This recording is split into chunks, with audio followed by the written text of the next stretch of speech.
स्वागत है आपका दोस्तों बिहार न्यूज में। मैं हूं फिरदौस गनी और आप देख रहे हैं केडीबी लाइव। दोस्तों आज हो चुका है 23 जून 2026। तो आज की पूरे बिहार की टॉप न्यूज लेकर आए हैं आपके लिए। वीडियो शुरू करने से पहले आपसे एक रिक्वेस्ट है कि अगर आप पहली बार इस चैनल पर आए हैं तो चैनल को सब्सक्राइब करके बेल आइकन को प्रेस कर दीजिए और साथ साथ वीडियो को लाइक कर दीजिए, अपने दोस्तों के साथ शेयर भी कीजिए। तो चलते हैं आज की खबरों की ओर। दोस्तों आज बिहार न्यूज की शुरुआत सबसे पहले करेंगे कि बिहार के किसानों को मिला बम्पर तोहफा, सरकार ने खाते में डाले 200 करोड़ रुपए। जी हाँ, दरअसल बात यह है कि बिहार के मुख्यमंत्री सम्राट चौधरी ने आंधी तूफान वर्षा और फिर ओलावृष्टि से प्रभावित किसानों को राहत प्रदान करते हुए 3,96,000 से अधिक किसानों के बैंक खाते में सीधे 200 करोड़ रुपए भेज दिया है। मुख्यमंत्री सम्राट चौधरी ने कहा कि जलवायु परिवर्तन के कारण असामयिक वर्षा, आंधी तूफान और ओलावृष्टि जैसी प्राकृतिक आपदाओं से किसानों को नुकसान उठाना पड़ता है। उन्होंने कहा कि बिहार सरकार आपदा प्रबंधन किसानों को अपने संसाधनों को से हर संभव सहायता उपलब्ध करा रही है। मुख्यमंत्री सम्राट चौधरी ने कहा कि 2026 में आई प्राकृतिक आपदा से बिहार के 13 जिलों सहरसा, समस्तीपुर, मुजफ्फरपुर, मधेपुरा, अररिया, बेगूसराय, पूर्णिया, दरभंगा, किशनगंज, खगड़िया, मधुबनी, सुपौल और भागलपुर में 33% से अधिक फसल क्षति की रिपोर्ट प्राप्त हुई थी। बॉलीवुड अभिनेता पंकज त्रिपाठी के भाई पर हुआ जानलेवा हमला। जी हां, बॉलीवुड अभिनेता पंकज त्रिपाठी, बॉलीवुड एक्टर पंकज त्रिपाठी को तो आप तो जानते ही होंगे, जब उनका घर बिहार के गोपालगंज जिला में है और यहां पर उनके भाई पर जानलेवा हमला हुआ है। बॉलीवुड अभिनेता पंकज त्रिपाठी के बड़े भाई विजेंद्र नाथ तिवारी पर गोपालगंज में पुरानी रंजिश के चलते जानलेवा हमला हुआ, जिसमें वे गंभीर रूप से घायल हो गए। पुलिस ने मुख्य आरोपी राजेश शाह को गिरफ्तार कर लिया है और वारदात में इस्तेमाल कुल्हाड़ी और फिर आरोपी के कपड़े भी जब्त कर लिए हैं। विजेंद्र नाथ तिवारी का इलाज पटना एम्स में चल रहा है, जहां पर उनकी हालात अब स्थिर और खतरे से बाहर बताई जा रही है। पुलिस ने इलाके में निगरानी बढ़ा दी है और दोषियों के खिलाफ सख्त कानूनी कार्रवाई का आश्वासन दिया है। भोजपुरी एक्टर खेसारी लाल यादव ने भरत तिवारी के परिवार से की मुलाकात, दिया समर्थन। दरअसल बात है कि बिहार का भोजपुरी एनकाउंटर मामला तुल पकड़ता हुआ नजर आ रहा है। इस बीच भोजपुरी अभिनेता और गायक खेसारी लाल यादव भोजपुर जिले के बिलोती गांव में भरत तिवारी के परिवार से मिलने पहुंचे। अपनी मुलाकात के दौरान खेसारी लाल यादव ने शोक संतप्त परिवार को सांत्वना दी और न्याय की लड़ाई में उनके समर्थन का आश्वासन दिया। उन्होंने परिवार को 50,000 रुपए की आर्थिक सहायता भी प्रदान की है। परिवार के सदस्यों से बातचीत करने के दौरान खेसारी लाल यादव ने कहा कि न्याय की लड़ाई मुख्य रूप से परिवार की है और उन्होंने उनसे आंदोलन जारी रखने का आग्रह किया है। उन्होंने कहा है कि ये मुद्दा गांव तक सीमित नहीं रहना चाहिए और परिवार को अपनी मांगे बड़े सार्वजनिक मंचों और फिर शहरी केंद्रों तक ले जाने की सुझाव दिया है। उन्होंने परिवार को आश्वासन दिया है कि जरूरत पड़ने पर वे उनके साथ खड़े रहेंगे। जब परिवार को संबोधित करते हुए उन्होंने कहा कि मां के साथ जो होना था वह हो चुका है, क्योंकि उन्हें भरत वापस नहीं मिलेगा। उन्होंने परिवार से आग्रह किया है कि वे शहादत को महज प्रचार का मुद्दा न बनाने दें और अपना आंदोलन जारी रखें। उन्होंने कहा कि जहां भी उनकी जरूरत होगी वे उनके साथ खड़े रहेंगे। भरत तिवारी एनकाउंटर में बिहार मानव अधिकार आयोग सख्त, मुख्य सचिव और डीजीपी से मांगी रिपोर्ट। दरअसल बात है कि भोजपुर के चर्चित भरत भूषण तिवारी एनकाउंटर मामले में बिहार राज्य मानव अधिकार आयोग ने सख्त रुख अपनाया है। जब आयोग ने मामले का खुद संज्ञान लेते हुए राज्य के मुख्य सचिव, डीजीपी और फिर भोजपुर के एसपी से विस्तृत जांच रिपोर्ट तलब की है। आयोग ने अधिकारियों को 4 सप्ताह के भीतर जवाब दाखिल करने का निर्देश दिया है, जबकि मामले की अगली सुनवाई 13 जुलाई को निर्धारित की गई है। मानव अधिकार आयोग के संज्ञान में विशेष रूप से वे आरोप आए हैं जिनमें दावा किया गया है कि भरत तिवारी ने कथित रूप से सरेंडर कर दिया था। इसके बावजूद भी उन पर गोलियां चलाई गई। इन आरोपों और फिर वायरल वीडियो को देखते हुए आयोग ने पूरे घटनाक्रम की तथ्यात्मक रिपोर्ट मांगी है। आयोग ये जानना चाहते हैं कि पुलिस कार्रवाई निर्धारित नियमों और फिर मानवाधिकार मानकों के अनुरूप थी या नहीं। बिहार में बंद चीनी मिलें फिर चलेंगी, इस इलाके को गन्ना हब बनाने की तैयारी।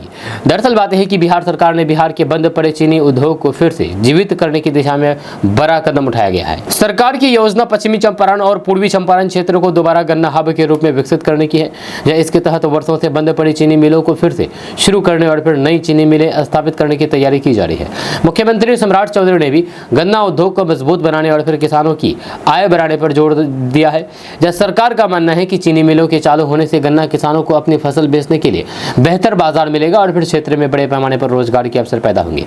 हाल ही में गोपालगंज की सासा मूसा चीनी मिल से जुड़े करीब 14,000 किसानों के बकाया भुगतान के लिए 42 करोड़ रुपए मंजूर किए गए हैं।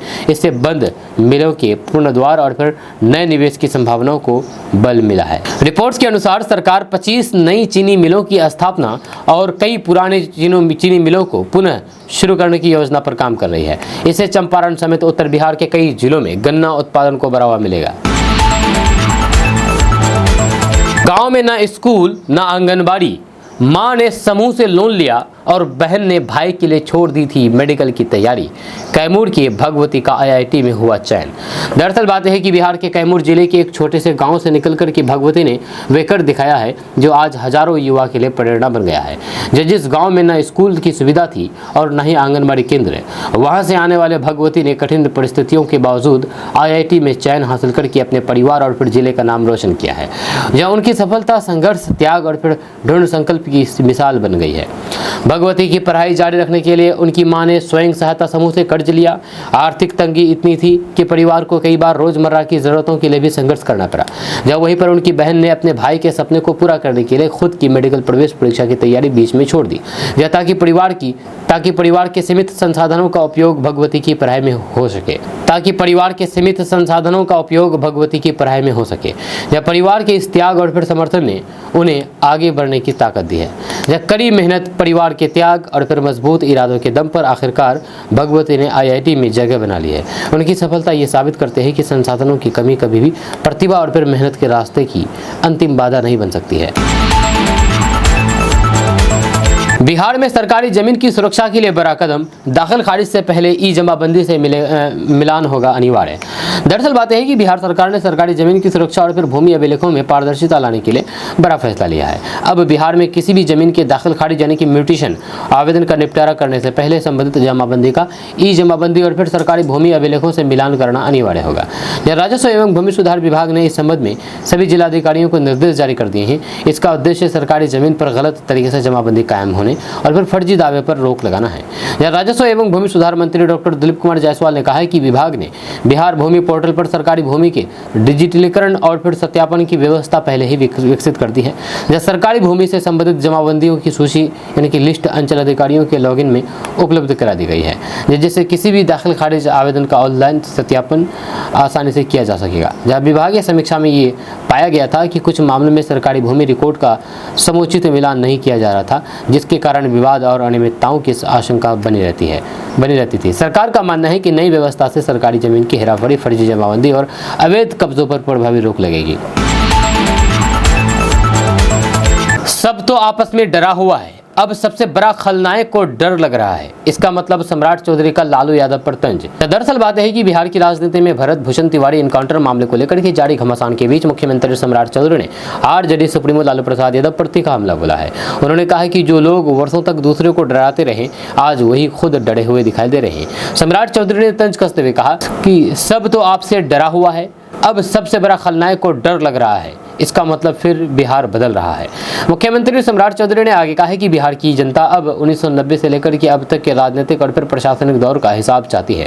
उन्होंने आरोप लगाया है कि लंबे समय तक राज्य को जातिवाद, भ्रष्टाचार और अपराध की राजनीति में उलझा करके रखा गया। सम्राट चौधरी ने कहा है कि उनकी सरकार जवाबदेही और फिर सुशासन के आधार पर काम कर रही है और जनता के सामने हर दौर का लेखा जोखा रखा जाएगा।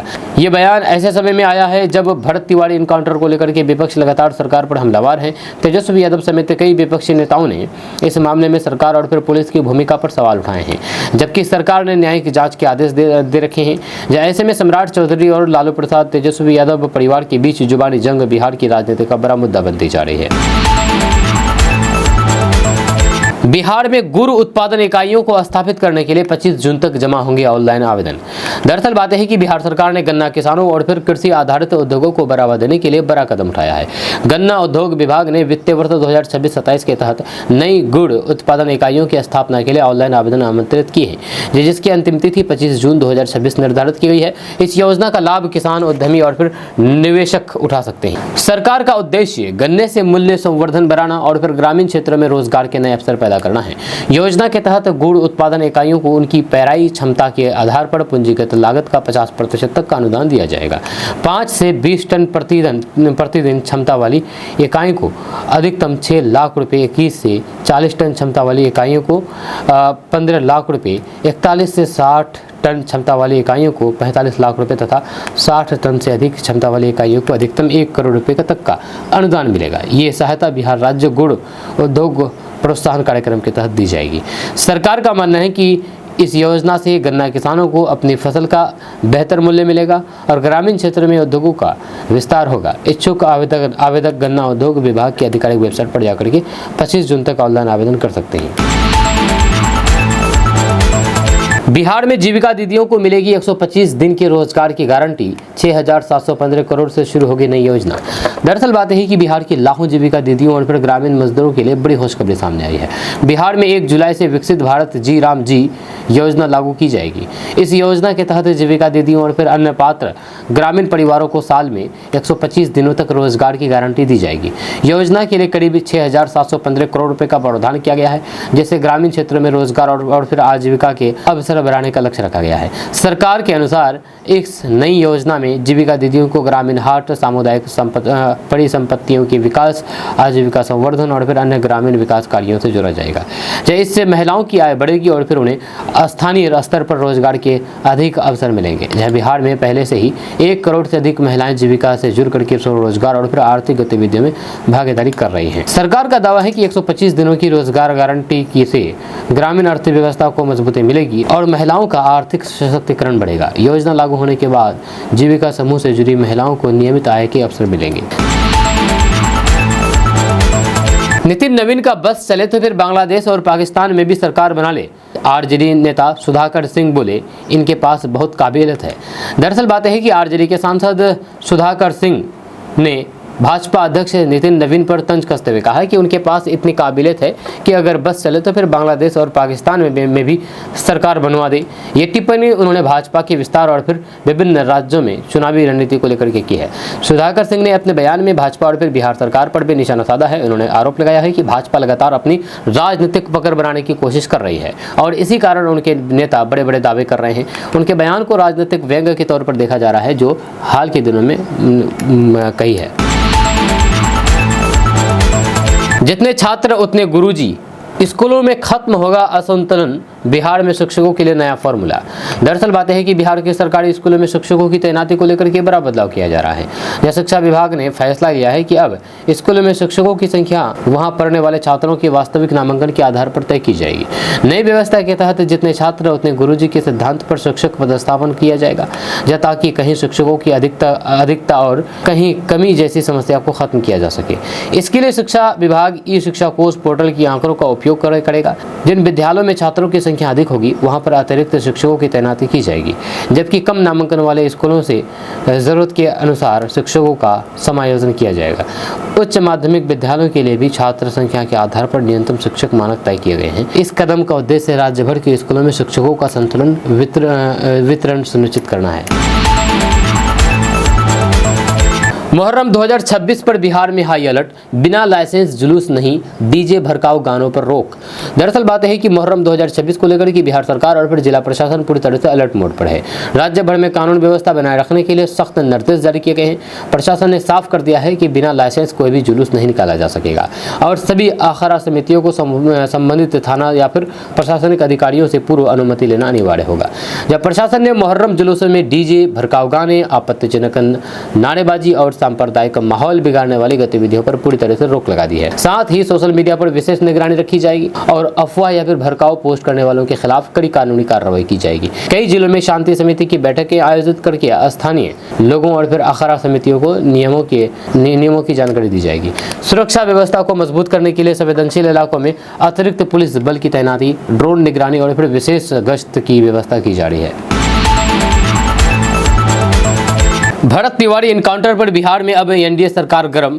जेडीयू सांसद ने की सिस्टम की आलोचना। दरअसल बात है कि भोजपुर के चर्चित भरत भूषण तिवारी एनकाउंटर मामले को लेकर के अब एनडीए के भीतर भी सवाल उठने लगे हैं।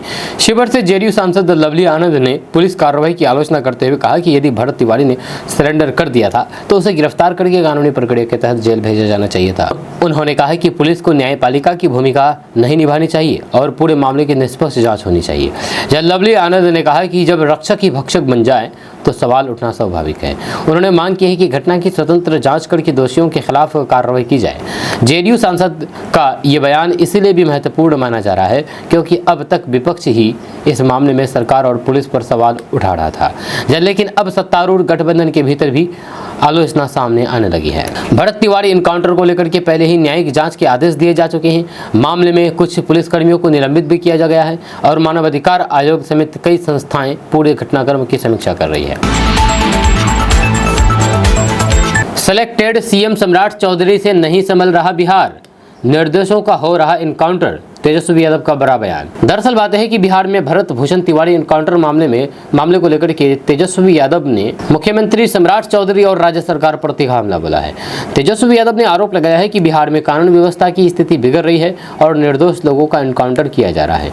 उन्होंने कहा है कि जो लोग सरेंडर कर रहे हैं उनके खिलाफ भी कथित रूप से मुठभेड़ जैसी घटनाएं सामने आ रही है, जिससे जनता में भय का माहौल है, डर का माहौल है। तेजस्वी यादव ने मुख्यमंत्री सम्राट चौधरी को निशाने पर लेते हुए कहा कि वे इलेक्टेड नहीं बल्कि सिलेक्टेड मुख्यमंत्री हैं और सरकार जनता से किए गए वादों को पूरा करने में पूरी तरह से विफल रही है। उन्होंने आरोप लगाया है कि छात्र छात्राओं की मांगों का जवाब लाठीचार्ज से दिया जा रहा है, जबकि बुजुर्ग महिलाओं की पेंशन, बेरोजगारी और फिर महंगाई जैसे मुद्दों पर सरकार के पास कोई ठोस जवाब नहीं है। जुलाई से बंद हो सकती है आपकी गैस रिफिल, जाने क्यों सरकार छीन रही है पुराना एलपीजी कनेक्शन। दरअसल बात है कि एलपीजी उपभोक्ताओं के बीच इन दिनों ये खबर तेजी से चर्चा में है कि 1 जुलाई से गैस रिफिल बंद हो सकती है। दरअसल केंद्र सरकार और तेल कंपनियां उन एलपीजी कनेक्शनों की पहचान कर रही है जो लंबे समय से निष्क्रिय हैं या फिर जिनकी ई-केवाईसी प्रक्रिया पूरी नहीं हुई है। ऐसे कनेक्शनों पर कार्रवाई की जा सकती है और कुछ मामलों में गैस रिफिल की सुविधा अस्थायी रूप से रोकी जा सकती है। रिपोर्ट्स के मुताबिक इंडियन, भारत गैस और फिर एचपी के गैस के उपभोक्ताओं को समय रहते अपना ई-केवाईसी अपडेट कराने की सलाह दी गई है। सरकार का उद्देश्य फर्जी, डुप्लीकेट और वर्षों से उपयोग में नहीं आने वाले कनेक्शनों को चिन्हित करना है ताकि सब्सिडी और फिर अन्य सुविधाओं का लाभ वास्तविक उपभोक्ताओं तक पहुंच सके। जिन उपभोक्ताओं ने आवश्यक दस्तावेज और फिर पहचान सत्यापन पूरा नहीं किया है उन्हें परेशानी का सामना करना पड़ सकता है। हालांकि आम उपभोक्ताओं के लिए घबराने की जरूरत नहीं है। यदि आपका एलपीजी कनेक्शन सक्रिय है और फिर आपने समय पर ई-केवाईसी और फिर अन्य आवश्यक प्रक्रियाएं पूरी कर ली हैं तो फिर गैस रिफिल सेवा सामान्य रूप से जारी रहेगी। लालू परिवार पर भड़के सम्राट चौधरी, कहा 150 पुलिसकर्मी तैनात फिर भी सुरक्षा छीनने का कर रहे हैं नाटक। दरअसल बात है कि बिहार के मुख्यमंत्री सम्राट चौधरी ने लालू प्रसाद यादव और फिर उनके परिवार की सुरक्षा को लेकर के उठ रहे सवालों पर तीखी प्रतिक्रिया दी है। उन्होंने कहा कि लालू परिवार की सुरक्षा में करीब 150 पुलिसकर्मी तैनात है, इसके बावजूद भी सुरक्षा कम होने का मुद्दा उठा करके राजनीतिक नाटक किया जा रहा है। मुख्यमंत्री सम्राट चौधरी ने आरोप लगाया है कि जनता को भ्रमित करने के लिए सुरक्षा व्यवस्था को लेकर के गलत संदेश देने की कोशिश की जा रही है। सम्राट चौधरी ने कहा कि राज्य सरकार सुरक्षा को लेकर के किसी तरीके का भेदभाव नहीं कर रही है और सभी वीआईपी व्यक्तियों को निर्धारित मानकों के अनुसार सुरक्षा उपलब्ध कराई जा रही है। उन्होंने ये भी दावा किया है कि लालू प्रसाद यादव और राबड़ी देवी की सुरक्षा में कोई भी कमी नहीं की गई है। बिहार पुलिस भी पहले स्पष्ट कर चुकी है कि दोनों नेताओं को उनकी श्रेणी के अनुसार ही सुरक्षा मिल रही है और फिर सुरक्षा वापस लेने या फिर कम करने की खबरें भ्रामक है। मुख्यमंत्री सम्राट चौधरी का ये बयान ऐसे समय में आया है जब बिहार की राजनीति में लालू परिवार की सुरक्षा, सरकारी आवास और अन्य प्रशासनिक फैसलों को लेकर के आरोप प्रत्यारोप का दौर जारी है। वहीं पर आरजेडी नेताओं का आरोप है कि सरकार राजनीतिक कारणों से उनके परिवार को निशाना बना रही है। इस मुद्दे को लेकर के सत्ता पक्ष और फिर विपक्ष के बीच बयानबाजी लगातार तेज होती जा रही है। ब्राह्मण या भूमिहार, किस जाति से थे भरत तिवारी, कास्ट के पीछे क्यों पागल हुआ सोशल मीडिया।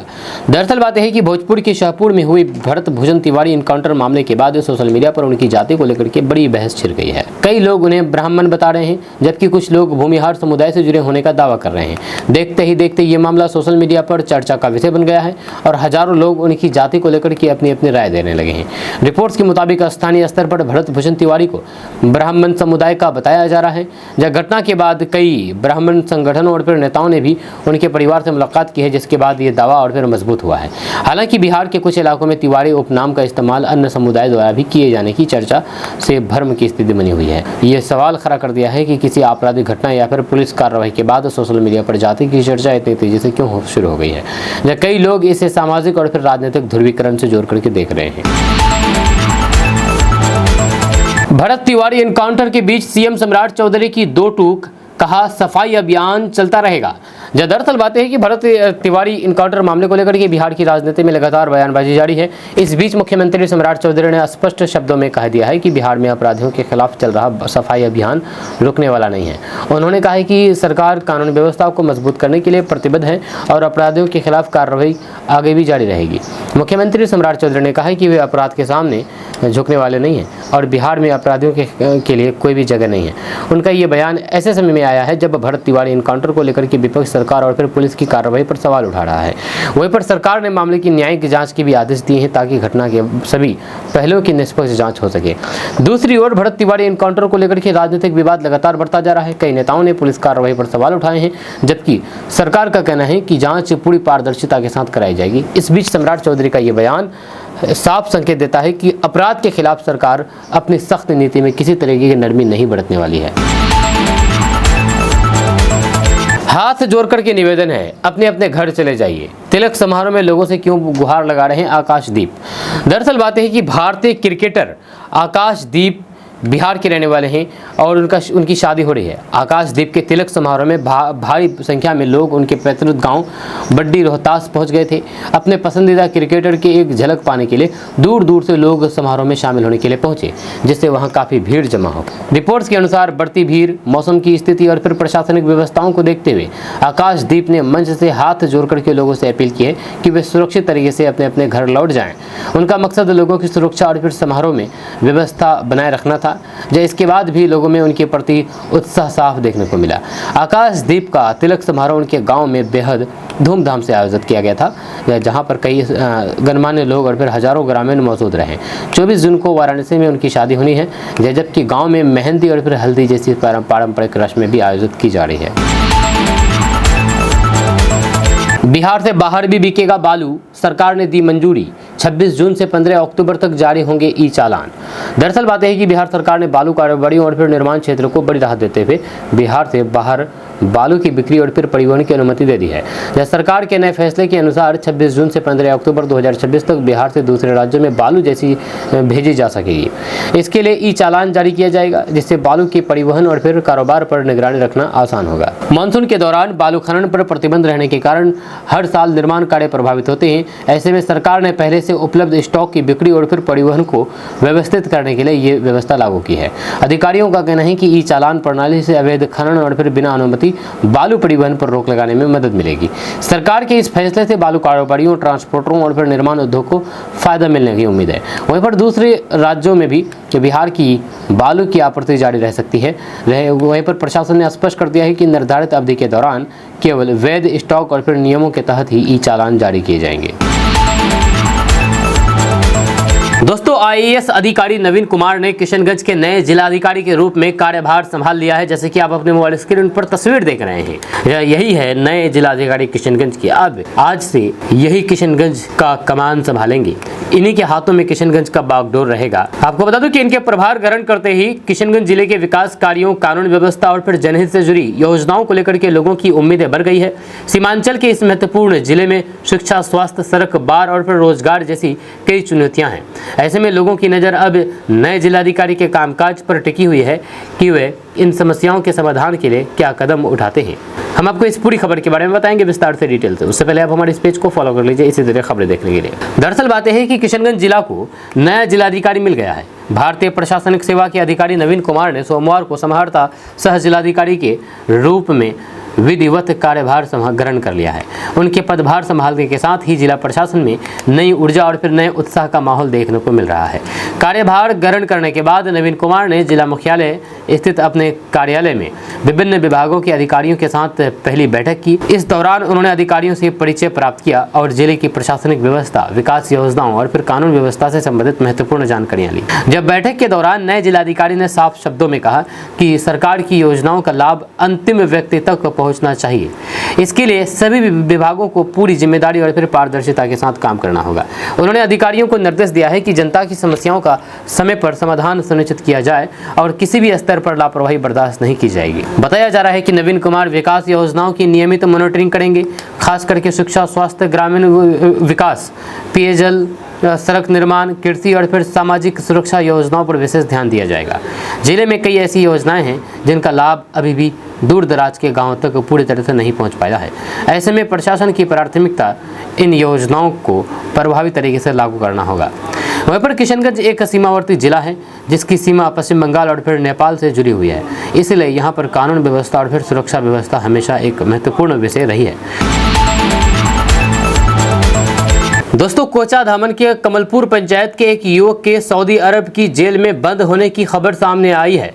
इस खबर के सामने आने के बाद परिवार की चिंता बढ़ गई है। युवक की रिहाई और सुरक्षित भारत वापसी को लेकर के अब राजनीतिक और फिर सामाजिक स्तर पर भी पहल शुरू हो गई है। कोचा धामन के पूर्व विधायक मास्टर मुजाहिद आलम ने इस मामले को गंभीरता से लेते हुए भारतीय दूतावास रियाद को पत्र भेजकर हस्तक्षेप की मांग की है। परिवार को उम्मीद है कि सरकारी स्तर पर प्रयास होने से युवक जल्द अपने घर लौट सकेगा। हम आपको इस पूरी खबर के बारे में बताएंगे विस्तार से, डिटेल से। उससे पहले आप हमारे इस पेज को फॉलो कर लीजिए इसी तरह खबरें देखने के लिए। दरअसल बात यह है कि किशनगंज जिले के कोचा धामन प्रखंड के अंतर्गत कमलपुर पंचायत निवासी मोहम्मद अरमान की रिहाई को लेकर के अब प्रयास तेज हो गए हैं। वह भी सऊदी के जेल में बंद है। मोहम्मद अरमान कमलपुर निवासी रफीक आलम के पुत्र हैं और वर्तमान में सऊदी अरब की राजधानी रियाद स्थित सफर जेल में बंद बताए जा रहे हैं। इस खबर के सामने आने के बाद परिवार के साथ साथ पूरे इलाके में चिंता का माहौल है। मामले को गंभीरता से लेते हुए कोचा धामन के पूर्व विधायक मास्टर मुजाहिद आलम ने भारतीय दूतावास रियाद को एक आधिकारिक पत्र भेज करके तत्काल हस्तक्षेप की मांग की है। अपने पत्र में उन्होंने मोहम्मद अरमान के मामले पर मानवीय आधार पर विचार करने और फिर उनकी जल्द रिहाई सुनिश्चित करने के लिए आवश्यक कदम उठाने का अनुरोध किया है। जानकारी के अनुसार मोहम्मद अरमान रोजगार की तलाश में सऊदी अरब गए थे। वहां पर वे NPC नेशनल टेकनेक नामक कंपनी में कार्यरत थे। बताया जा रहा है कि नौकरी छोड़ने के बाद किसी कारणवश उन्हें हिरासत में ले लिया गया और बाद में रियाद की सफर जेल में भेज दिया गया। हालांकि उनकी गिरफ्तारी किन परिस्थितियों में हुई है और उनके खिलाफ क्या आरोप है, इसे लेकर के अभी तक कोई भी आधिकारिक जानकारी सामने नहीं आई है। यह पूर्व विधायक मास्टर मुजाहिद आलम ने अपने पत्र में यह भी जिक्र किया है कि मोहम्मद अरमान एक साधारण और फिर आर्थिक रूप से कमजोर परिवार से आते हैं। उनका परिवार विदेश में कानूनी सहायता उपलब्ध कराने या फिर आवश्यक प्रक्रियाओं को पूरा करने में सक्षम नहीं है। दोस्तों, किशनगंज को जल्द ही नई पुलिस लाइन की सौगात मिलने वाली है, जहां इस साल के अंत तक निर्माण पूरा होने की उम्मीद जताई जा रही है। यह किशनगंज जिले की पुलिस व्यवस्था को जल्द ही एक बड़ी सौगात मिलने वाली है। लंबे समय से जिस नई पुलिस लाइन का इंतजार किया जा रहा था, उसका निर्माण कार्य तेजी से चल रहा है। अधिकारियों का दावा है कि यदि सब कुछ योजना के अनुसार रहा तो फिर इस वर्ष के अंत तक नई पुलिस लाइन तैयार होकर के पुलिस विभाग को सौंप दी जाएगी। इससे न केवल पुलिसकर्मियों को बेहतर सुविधाएं मिलेगी, बल्कि जिले की कानून व्यवस्था को और अधिक मजबूत बनाने में भी मदद मिलेगी। सीमांचल के इस महत्वपूर्ण जिले में पुलिस बुनियादी ढांचे को आधुनिक बनाने की दिशा में इसे एक बड़ी उपलब्धि माना जा रहा है। हम आपको इस पूरी खबर के बारे में बताएंगे विस्तार से, डिटेल से। उससे पहले आप हमारे इस पेज को फॉलो कर लीजिए इसी तरह खबरें देखने के लिए। दरअसल बात यह है कि किशनगंज जिले में निर्माणाधीन नई पुलिस लाइन का कार्य तेजी से आगे बढ़ रहा है। पुलिस विभाग और फिर जिला प्रशासन को उम्मीद है कि साल 2026 के अंत तक ये महत्वपूर्ण परियोजना पूरी हो जाएगी। नई पुलिस लाइन के निर्माण से जिले की पुलिस व्यवस्था को आधुनिक स्वरूप मिलेगा और पुलिसकर्मियों को बेहतर कार्य वातावरण उपलब्ध हो सकेगा। इस संबंध में जानकारी देते हुए IG विवेकानंद ने बताया है कि निर्माण कार्य लगातार जारी है और संबंधित विभाग इसकी नियमित निगरानी कर रहा है। उन्होंने कहा कि परियोजना को निर्धारित समय सीमा के भीतर पूरा करने के लिए सभी आवश्यक कदम उठाए जा रहे हैं। हालांकि मानसून के मौसम में निर्माण कार्य की गति पर कुछ असर पड़ सकता है, लेकिन इसके बावजूद भी विभाग इस समय पर कार्य पूरा करने का प्रयास कर रहा है। बताया जा रहा है कि नई पुलिस लाइन में पुलिस कर्मियों के लिए आधुनिक आवासीय सुविधाओं के साथ साथ प्रशासनिक भवन, प्रशिक्षण से जुड़ी व्यवस्थाएं और फिर अन्य आवश्यक संसाधनों का भी विकास किया जा रहा है। वर्तमान समय में पुलिस बल को कई सुविधाओं के लिए कठिनाइयों का सामना करना पड़ता है, लेकिन नई पुलिस लाइन बनने के बाद इन समस्याओं का समाधान होने की उम्मीद है। जब पुलिस अधिकारियों का मानना है कि नई पुलिस लाइन केवल एक भवन परियोजना नहीं है, बल्कि ये जिले की सुरक्षा व्यवस्था को मजबूत करने की दिशा में एक महत्वपूर्ण कदम है।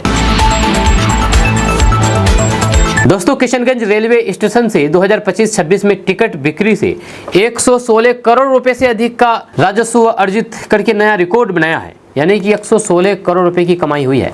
कमाई के मामले में ये किशनगंज रेलवे स्टेशन कटिहार मंडल में तीसरे और NF रेलवे के मालीगांव जोन में 5वें स्थान पर पहुंच गया है। लेकिन हैरानी की बात तो यह है कि करोड़ों रुपए कमाने वाला यह किशनगंज रेलवे स्टेशन आज भी बुनियादी यात्री सुविधाओं के लिए संघर्ष कर रहा है।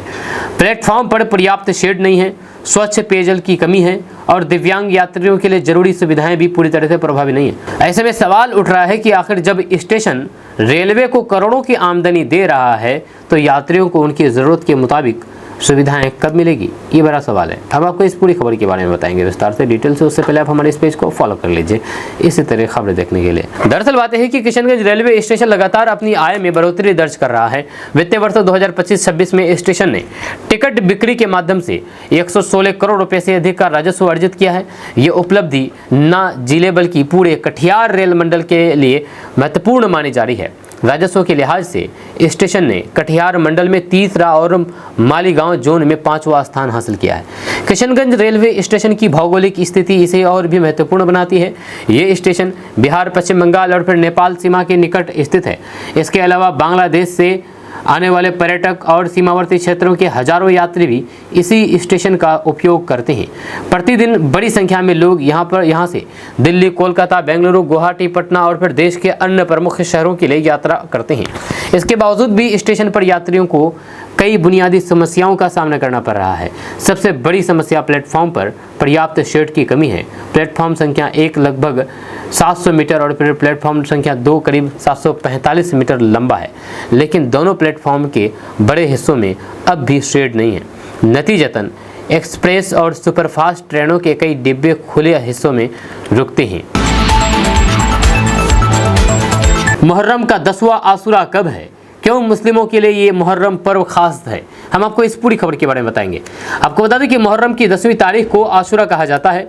इस बार आशूरा 26 जून 2026 को है। इस दिन को मातम के रूप में क्यों मनाते हैं? इमाम हुसैन और फिर करबला से इसका क्या संबंध है? इस पूरी खबर के बारे में बताएंगे विस्तार से, डिटेल से। उससे पहले आप हमारे इस पेज को फॉलो कर लीजिए अभी इसी तरह खबरें देखने के लिए। दरअसल बात है कि अरबी में मुहर्रम का मतलब होता है गम, यानी कि शोक का महीना। जी हाँ, मुसलमान रमज़ान के बाद उसे दूसरा पवित्र महीना मानते हैं। शिया मुस्लिम औपचारिक तौर पर इस दिन मातम मनाते हैं क्योंकि वे दिन पैगंबर मोहम्मद के नवासे इमाम हुसैन इब्न अली की शहादत से जुड़ा है।